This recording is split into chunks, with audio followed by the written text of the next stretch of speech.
For 30-minute Getting Started with iReady webinar. I'm Philip Adam, and if you have any questions, please type them in the box below, or always you can contact your account manager or your contact after this is over in order to have a little more information. While there's lots of information in iReady, this is going to be a brief overview just of the basics to get you started with iReady. So first we start out with, what is iReady? iReady is an adaptive diagnostic assessment with progress monitoring inside it. So that this adaptive test means that we minimize the amount of time that students are testing, but we maximize the amount of information we get from students because it is individualized for each individual student. So that while they are getting their assessment, each question changes for the next question depending on how they did on the last question.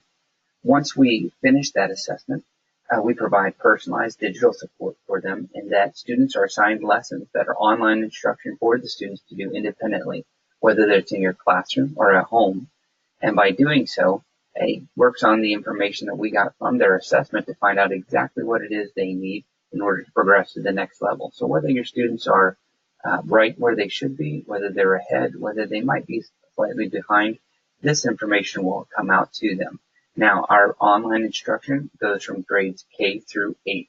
While the test itself covers K through 12, the online instruction covers K through 8. And the last is the teacher-led instruction. We believe teachers are the most important thing in the classroom, and we want to support your efforts. So along with the personalized instruction students can do on their own, we also provide teachers with the tools and resources in order for them to do small and large group instructions for their students. So putting all of those together, iReady is an assessment suite that combines instruction with assessment so that learning may occur with the students. So let's just switch over to the iReady platform so you can see what it is as soon as you get in. This is iReady, and you're logged in as a teacher. And as a teacher, you can see right across the top here, here's my dashboard items, so that I can quickly jump from one to the next. And if you will see this as you go throughout the year, these are actually sort of in the order that you might need as the year progresses. So our diagnostic test, you want to look at the status first, and then the results, and then you'll look at online instruction. And if you have standards mastery and growth, they'll appear here as well. Two things I want to point out on this main page are across the top. If ever I want to click at the iReady logo, we automatically come back to this dashboard. So if you get lost at any point, you come right here, click there, and you go right back to the beginning. So you don't have to lose your place as you walk along. The next thing I want to point out is down here at the bottom, this question mark. If I click on the question mark itself, it will give me page-specific help that will help me out with what's going on and where I am. So I can search for other items, but it'll give you the most pertinent information for that page. You can also go at the very top to help. By clicking on that help, it brings me up to a new tab, and there are lots of different information items there, like I can take a tour of the new iReady user experience. It can get technical support, tools for instruction, and any correlations you might have with your state standards.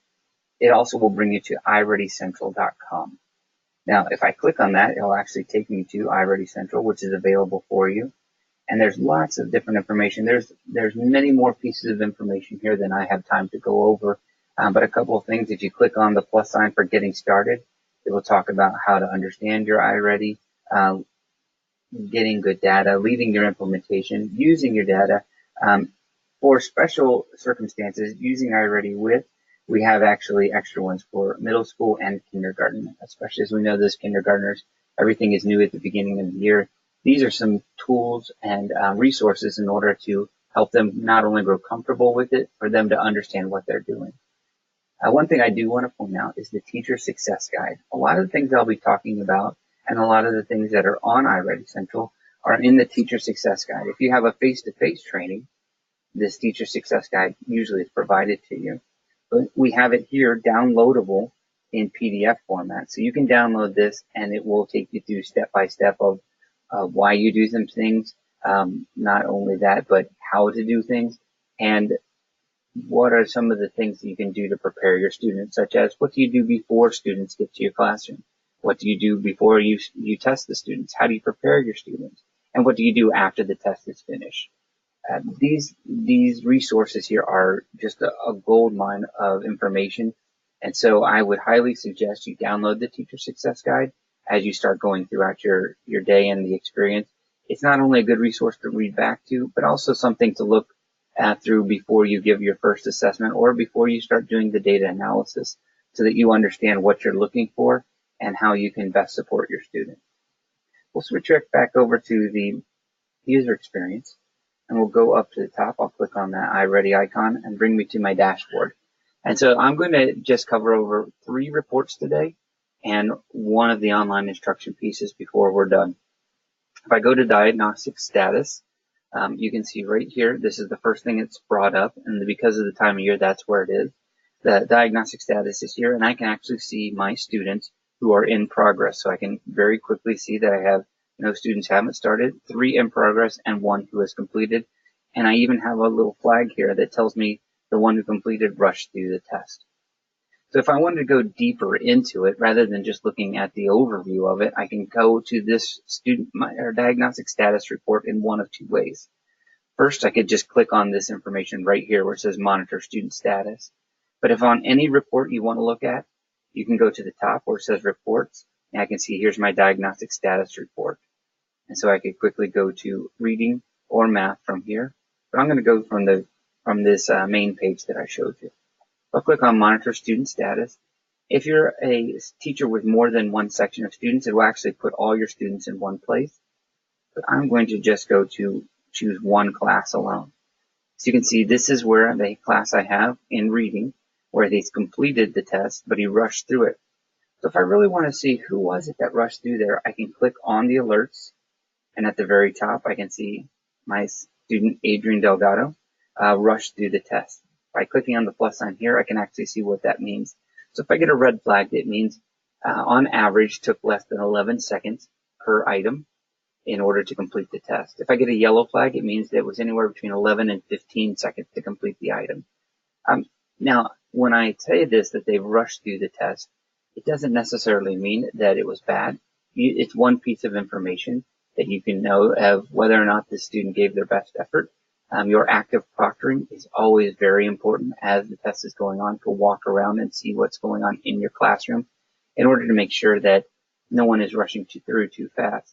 This might also mean that the student happens to be gifted and they just don't like to take a lot of time on the questions. It may mean that they are frustrated and they are clicking through it because they don't understand any of it. Again, this is just one piece of information.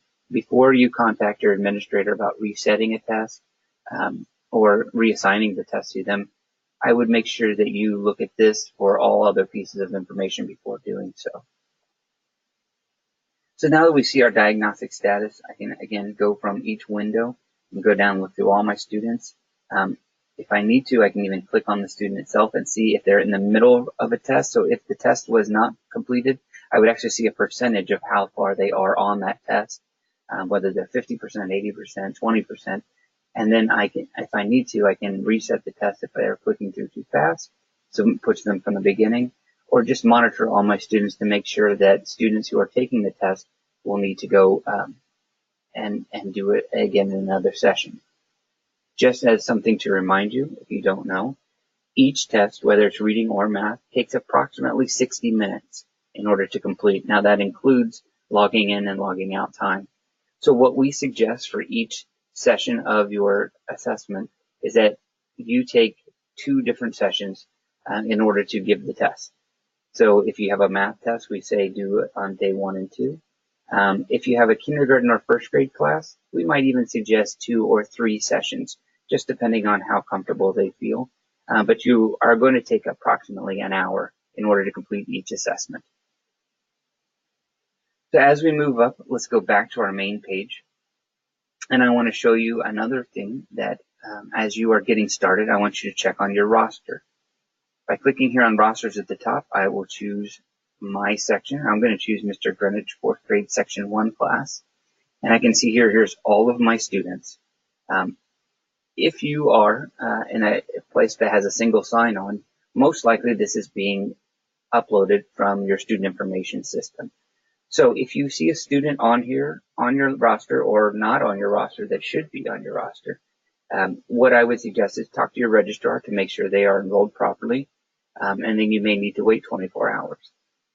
If you don't use that, and if you haven't talked to them and you still have that problem, then you may need to talk to your help desk at in Kansas City. It's 7888 in order to remove that student or add them to your class. The other thing I would like to point out on this page is the Actions button. If you click on Actions, you can see here there's a lot of things you can do, printing passwords, but I want to focus on adding a report group. If I click Add a Report Group, I can name the group. So let's say we're going to name them the Bears. And I can say for what subject this is, and I'll take reading, and this is going to be 4th grade. So if I save and continue, I can actually start to choose individual students in which to add to this group. And now if I would like to, in the future, anytime I'd like to bring up that group, we'll go ahead and save this. And I assigned it for mine. Anytime in the future, then, when I am bringing up my students, I can always scroll there and find the group that says Bears, and then I can make sure that I see that as I'm looking through all my other students in order to look at their data just by itself. We'll go back to our main page at our iReady, and now we've covered over rosters and our diagnostic status. So as our tests are being taken, we'll start seeing results come in. Results will come in immediately. So as soon as the student finishes, within 10 to 20 seconds, it should appear on your screen, teachers. You can see them by individual student, or you can see them as a class as it starts to build up that way. It doesn't take overnight. This is immediate, so that as you are looking, you can see where they are in almost real time as soon as they're finished. So if I hit on diagnostic results, again, this is only after a student finishes. You can't see results in progress. If I click on the results, I can actually see an overview of all my students. So very quickly, green means they are on grade level. Yellow means that they are 1 grade level behind. And red usually tells us they are 2 or more grade levels behind. If there happens to be any gray, it means the students who have not yet completed the test. So if I can do this report or the diagnostic report, I can either click on the Explore Domain Placements, or as we did before, we can click on Reports at the top and look at diagnostic results by reading or math. And as you can see here, I can look at it by class, or I can look at it by the student. We're going to go this direction here and explore domain reports. So I'm going to choose back to my Mr. Greenwich 4th grade class again, and I can see very quickly how they did on the diagnostic window 1. I can even choose different diagnostic windows as we get further along in the year. I can see that overall placement for the class, how they're doing, but then I can see that placement by domain. For reading and math, the ones that are at the top are usually foundational skills. So for this case, reading our phonological awareness, phonics, and high frequency words are more of our foundational skills for this 4th grade class. If I switched over to reading, I could do that, or to math, I'm sorry. I could very quickly see how my students did in math, and number and operations and algebraic thinking are my foundational skills in that case as well. I'm going to go back to my reading report. And as we scroll down, we can see then how each individual student did, and I can order each one of these columns by the row at the top by just reordering it that way. So scale, score, overall placement, and if we'd like, we can see a couple of different things along with them. Here's how each student placed by domain, and then there's a couple other things in this column. We have our typical growth, stretch growth. I can even switch that over to lexiles and range. In math, it's quantiles, and then their national norms. So if you'd like to see these things in different ways, this is all you have to do is replace that. So let's go back over here. Let's just say we're going to stick with our student here, Laura. And we see here that we have that she tested out in phonological awareness. That means that they were given her all these other items in the 4th grade, and because she did so well here, we didn't even ask her any items about phonological awareness, because the scores that she was getting on the more complex items told us that she had no problem here. We also here for phonics, it has max score because we actually gave her a question or two on phonics.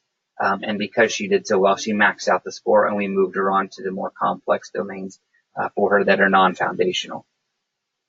You can reorder this from bottom to top, top to bottom, so I can quickly in my class see who may be having problems with foundational skills, or who may be having issues with some of these other ones. And by doing this, I can quickly see where the students may be having some struggles.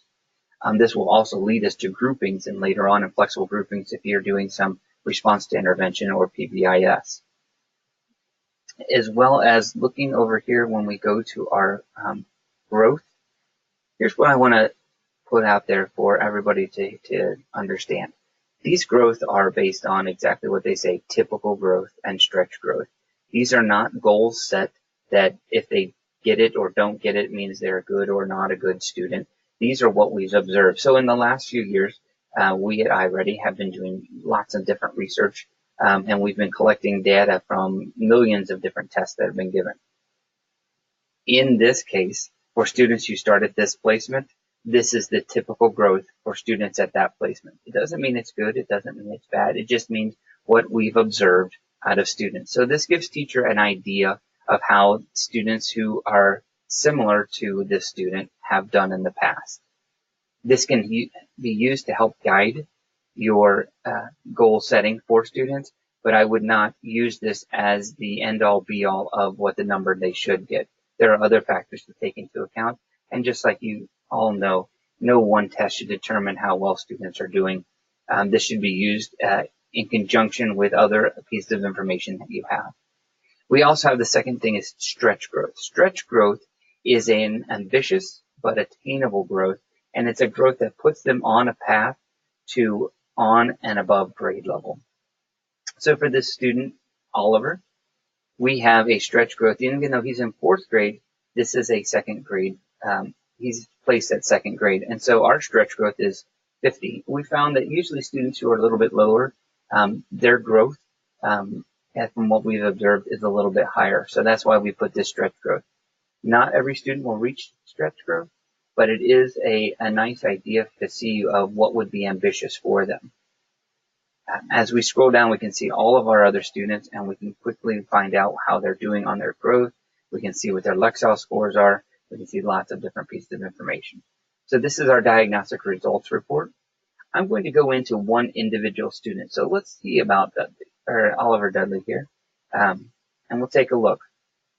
You can see anything up here in the green, that would be on grade level. So grade level starts at a scale score of 557 for him. We're going to go back to our diagnostic one, and we can see that 557 is his the beginning of his on-grade level, but we have our typical and stretch growth. Typical growth would put him at 513 by the end of the year, and stretch at 540. So this is a multi-year stretch growth goal on a path to put him on grade level.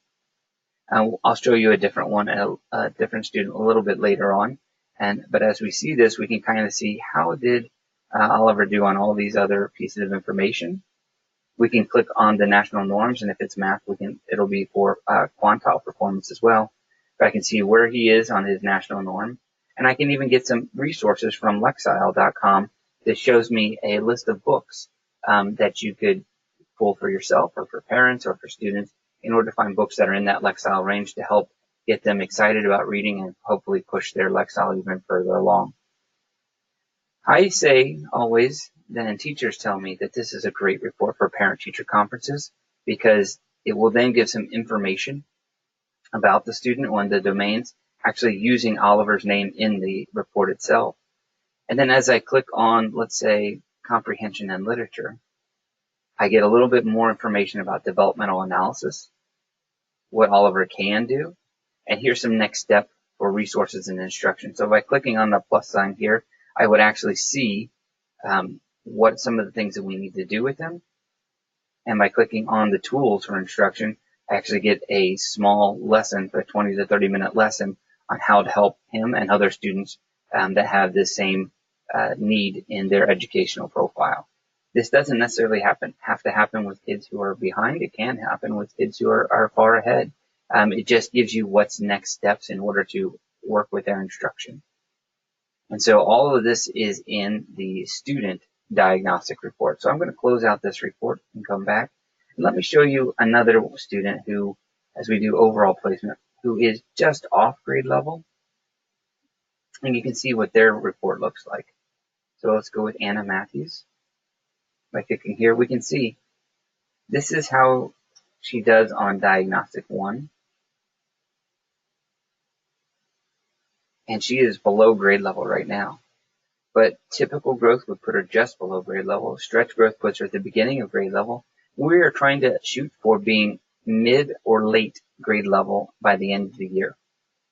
And so by doing so with this, we can actually see through using our training site that she does reach the beginning of grade level by the end of the year. We want to push her up higher. So in this case, Anna's stretch growth would be a multi-year or a 2-year goal that hopefully next year she'll be that mid or on grade level.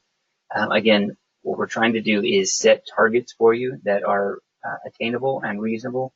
We know that if a student is 2 or 3 grade levels behind at the beginning of the year, catching them up in that same year may not be feasible for them. It is possible, but what we want to do is make sure we have a plan for them to reach those goals that are attainable and pushes them so that either this year, next year, or the year after, they're operating where they need to be. But our job is to make sure that they get the information and get the results that pushes them to where they need to be next. So we're trying to get them to grow no matter where they are, but where they're going to be next is what we're focusing on. So as we look at the top here, that was our diagnostic results report. I can get to my grouping report in a couple of different ways. I can come here, our diagnostic results, and just switch over to grouping. I can go to our reports page and find our diagnostic results and go to instructional grouping. Or I can go back to the main page, which I will do for you. And then we are on diagnostic results, and I can click on explore instructional grouping. So again, I'll choose my class. I'll go back to that 4th grade classroom. And now I can see it's grouped my students based on what they did on that last assessment. If you're doing any RTI or flexible grouping, this is a great place to start. Obviously, as you start doing interventions, your groups may need to change after 4 to 6 weeks, but this is a good place to look at it. And we'll look at group number 1. By clicking on that group, I can see all the students in that group.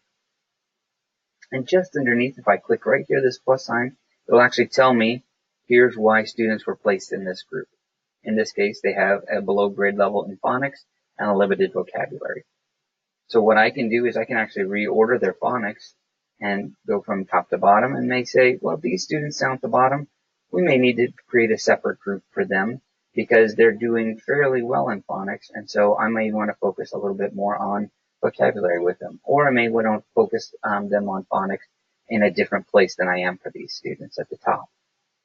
As I scroll down, I can read more about the instructional priorities of phonics, and such as they're experiencing difficulties in order to read for meaning. These students will, and I can find out more information about what it does for them. And then there's recommendations for teacher-led instruction. Again, these are recommendations. We know that this is supplementary to what you have, and so we want to make sure we give you all the pieces of information that will help you in the classroom.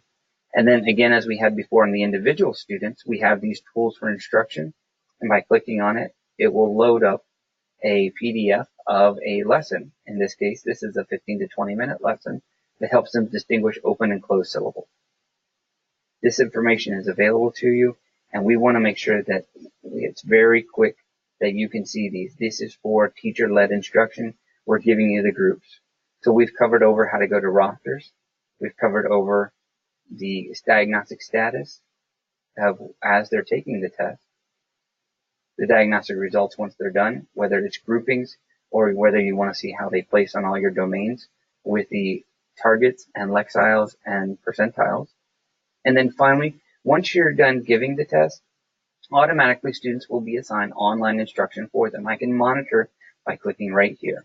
And I can see that my students, with all my students together, I have 4 students struggling with lessons, means they failed a lesson, or they are performing with some struggling concepts.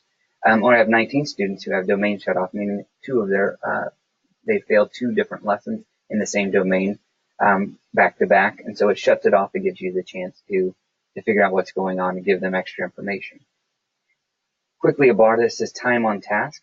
Let's just go quickly so I can show you here that our goal is to get everybody in this 30 to 45 minutes or 30 to 49 minutes slot. When you're giving instruction, we suggest for each subject matter, you give approximately 45 minutes per week. I know that some people might think, well, if it's 45 minutes is good, why wouldn't an hour or an hour and a half be even better? We've actually found that as students go much farther beyond 55 minutes a week, it's taking time out of the class, and so we don't suggest that too much. By staying in this green zone, you're going to find that students are getting the best work out of it and getting the best information from you, so it's a combination of the two. If you would like to see this on the current week, you can actually even see it on the last week or set a date range of how well students are doing. But 30 to 49 minutes, or about that 45 minutes per subject per week, is about what you want to look at. But again, it's not just quantity of time. We also want to look at quality of time. And so we're looking at the number of lessons, or the percent of lessons that they've passed. Each lesson is passed at 70% correct when they're taking the lesson and taking the small quiz. But we want them to be passing anywhere between 70 and 100% of their lessons. So that gives us not just quantity of time, but quality of time, that they're learning something from this. And as we scroll down, we can see all of our students who are using the test, or using this, and we can see their time on task, how many they have completed and how many they passed, and then the year to date, how many they've completed and how many they've passed. Again, we want to have that high number in the percentage passed, but we also want to have about 45 minutes in their time on task for the week. These lessons can be done in school, or they can actually be done at home as well. Just make sure that as you're assigning it and suggesting they do it at home, that students have access to the internet at home as well. And it doesn't all have to be done in one day. Sometimes you could have it for 15 minutes one day and maybe 30 minutes another, or 4 days of 10 minutes apiece. These are all available to you this way. I can even see how one student is doing, and maybe if there's any students with their domain shut off right here, by clicking on alerts, it brings those students to the top, and I can see Carla Simpson has a domain that's been shut off. So if I click directly into Carla, I can realize it is vocabulary that she's been shut off with. And as I scroll down, I can see what it was that stopped her. And by clicking here, I can see what that lesson is. But I can also click the plus sign beside it. I can explore resources for her, and then turn that domain back on so she can go back to vocabulary and keep working on those. It doesn't stop her from doing any other lessons. It just stops her from doing that domain until you give extra help. You can actually see then what's coming up on the lessons for her. These would be the next ones. And as she has 20 different lessons available to her, as she starts doing one, there will be another one that comes in at the bottom. So she'll always have 20 available. And you as a teacher can actually go to the teacher assign and assign a lesson if you believe there's something specific she's missing or he's missing as a student, and give them that lesson for them. So I know that was a very brief overview of all the things you need to get started and some of the data that you'll be looking at. Should you have any questions, please don't hesitate to contact your administrator and have the professional development person come to your classroom or your school and help walk you through some things. And I hope you have a great year. So get out there and save a life today.